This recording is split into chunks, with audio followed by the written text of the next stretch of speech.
पवन बतावो, तुमने हमें धक्का का दुकान नीचे गिराई दो। बतावो का करैया हो।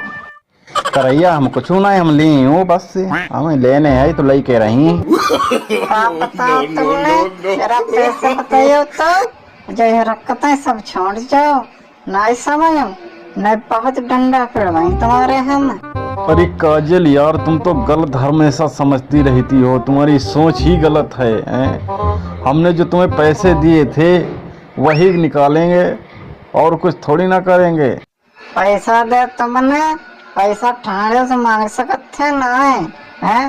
धक्का दे के किराए के पैसा ले जाए का है? जावत गलत है, ऐसा नहीं करो जात करे हमारे संगम।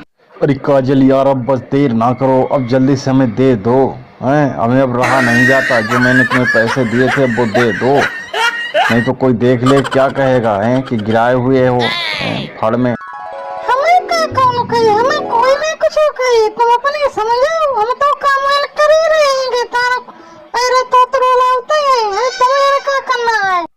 अब यार देर ना करो, बहुत बातें कर चुकी हो, अब दे दो फटाफट। अब हमसे रहा नहीं जा रहा, हम जा रहे हैं कुछ खाने पीने के लिए, पैसे एक नहीं मेरे पास।